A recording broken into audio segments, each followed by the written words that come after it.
चौधरी बीरेंद्र सिंह जी।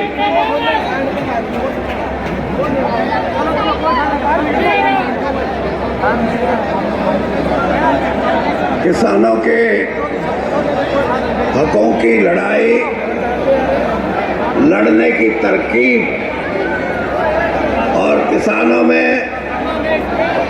आत्मविश्वास पैदा करने वाले भारत की राजनीति में स्वर्गीय आदरणीय देवीलाल जी की 110 साल की ये जयंती और मैं इसमें उपस्थित मंचासीन देश के बहुत ही वरिष्ठ सोच के धनी और नेता और यहाँ उपस्थित भाइयों, नौजवान साथियों और हमारी मातृशक्ति, मैं अपना एक कर्तव्य और एक निष्ठा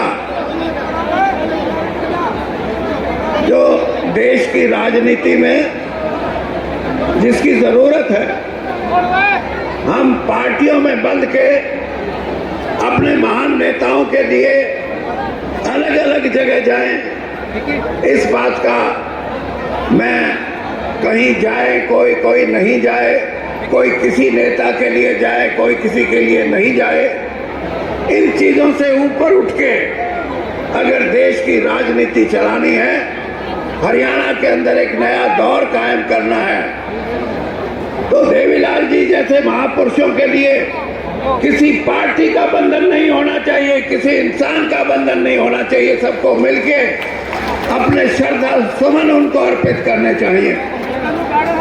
मैंने जैसे कहा कि लड़ाई तो बहुत किस्म की होती है। कोई लोग यूनियन बनाते हैं, कोई एसोसिएशन बनाते हैं और अपने अपने कामों के लिए, अपने अपने लक्ष्यों की पूर्ति करने के लिए बहुत सी ऐसी चीजें हैं जिनके लिए संघर्ष करते हैं। लेकिन किसान के लिए, गरीब कमेरे वर्ग के लिए और उन लोगों के लिए जो आर्थिक असमानता का शिकार है, कल या परसों के अखबार में मैं पढ़ रहा था, एक तरफ तो 200 रुपए कमाने वाली है एक परिवार और एक परिवार ऐसा जिसकी आमदनी हर रोज 1200 करोड़ रुपए से भी ज्यादा है। ऐसी असमानता में, ऐसी डिस्पैरिटी में अगर अर्थव्यवस्था हमारी चलेगी, कोई भी खत्म नहीं हो सकती। ये जो कमेरा वर्ग है, जो अपनी मेहनत करके पसीना बहा के अपने परिवार का पेट पालता है, 76 साल की आबादी में उसके लिए आज भी मैं ये कहता हूं कि इस देश की धन दौलत में उसका कोई हिस्सा नहीं है। और यही हाल किसान का है। किसान जिसने 9 गुना पिछले 56-57 साल में, जब से गेहूं का और दूसरी फसलों की एमएसपी तय हुई थी, 9 गुना उत्पादन बढ़ाया हो, वो आज या तो बैंक का कर्जाई है या किसी साहूकार का कर्जा लिया हुआ है या किसी का कोई रिश्तेदार आर्थिक तौर पे मजबूत है तो उससे भी पैसा उठाया हुआ है, लेकिन उसको इंसाफ नहीं मिलता। आज भी वो गरीबी का शिकार है, आज भी वो इन बंधनों में बंधा हुआ है। तो इस लड़ाई को लड़ने के लिए, लड़ाई तो पुरानी है, लेकिन देवीलाल जी ने इस लड़ाई को लड़ने का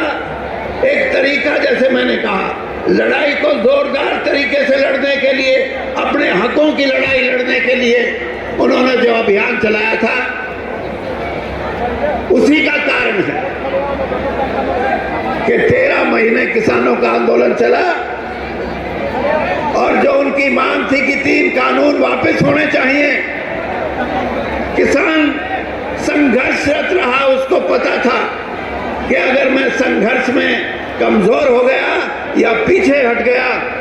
तो मेरी जमीन भी जाती रहेगी, ये उसके मन में एक भाव था। और ये भाव इसलिए कि देवीलाल जी ने अपनी जिंदगी में इस लड़ाई को लड़ने का संकेत दिया था किसानों को कि जाति पाति से ऊपर उठ के, धर्म से ऊपर उठ के, अपनी मान्यताओं से ऊपर उठ के अपनी लड़ाई को लड़ना सीखो। लेकिन आज भी लड़ाई पूरी नहीं है। इसलिए मैं जहां अपने श्रद्धा सुमन अर्पित करता हूं, वहां मैं ये भी कहता हूं कि इस लड़ाई को लड़ना है तो एक होके लड़ सकते हो, अलग अलग होके आप नहीं लड़ सकते। और उनकी इस जन्मदिन पे मैं इतना ही कहूंगा कि जो उन्होंने आदर्श, जो लड़ाई का बिगुल बजाया था, मैं आज 77 साल का हूं, मेरा राजनीति से नहीं, लेकिन एक बात आपके बीच में कह के जा रहा हूं कि जब तक जीवित रहूंगा किसान की और कमेरे वर्ग की लड़ाई लड़ता रहूंगा। यही प्रेरणा देवीलाल जी ने दी थी। धन्यवाद।